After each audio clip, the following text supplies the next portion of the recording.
Cette rencontre est une initiative qui a pour origine la décision du président du Haut Conseil des collectivités territoriales, M. Ousmane Tanor Dieng, qui a diligenté donc la création d'un groupe de travail sur les diasporas sénégalaises,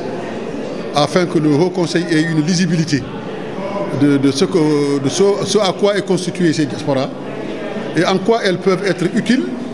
dans le cadre d'un pacte de responsabilité qui regroupe l'État, les collectivités territoriales et les diasporas. Depuis septembre, donc, nous travaillons sur ce sujet-là et des moyens ont été mis à notre disposition pour qu'on fasse ce travail-là. L'objectif du Haut Conseil, c'est de mettre à la disposition du président de la République et du gouvernement un avis circonstancié sur ce que c'est les diasporas sénégalaises,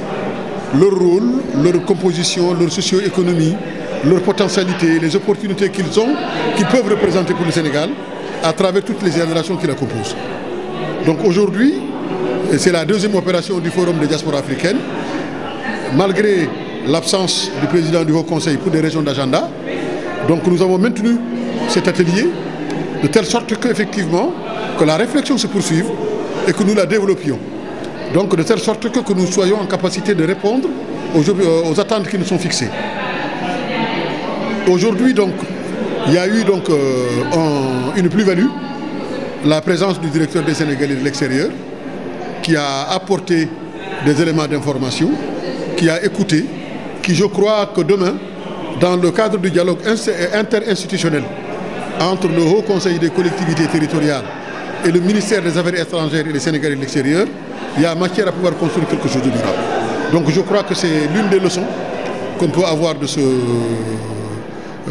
cet atelier. La deuxième leçon, c'est le niveau élevé des contributions. La compétence et l'expertise qui s'est manifestée et l'écoute du public qui a suivi avec attention et ce qui d'ailleurs bien nous en a apporté dans la mesure où on a vu des jeunes générations qui se portent comme candidats pour venir rejoindre le groupe de travail. Ce qui fait que maintenant, à l'intérieur du groupe, nous aurons une pluralité des points de vue, une pluralité des représentations de ce que sont les diasporas sénégalaises en France et à travers le monde. Je crois que c'est une bonne chose et que nous allons poursuivre le travail pour qu'au plus tard, au mois d'octobre,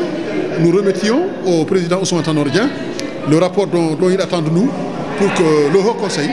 fasse son travail d'information, de conseil et de sensibilisation auprès du président de la République du Sénégal. Une rencontre intéressante qui était dédiée au Sénégal, disons la diaspora sénégalaise établie en France et qui est en train de prendre part au Forum des diasporas pour que nous puissions échanger un certain nombre d'informations utiles qui touchent à l'investissement au Sénégal, qui touchent à la politique de retour mise en place par le gouvernement du Sénégal, qui touchent aux initiatives développées par la diaspora elle-même et qu'il faille qu'on essaie de trouver des voies de communication, des consensus forts à partir desquels chacun pourrait davantage se sentir sénégalais, mais également pourrait impacter positivement le développement économique et social du Sénégal. Parce que la croissance économique, quand elle tient sur la production industrielle, quand elle tient sur l'investissement des acteurs nationaux, il devient beaucoup plus profitable aux citoyens sénégalais de manière générale. Et donc, cette option qui a été prise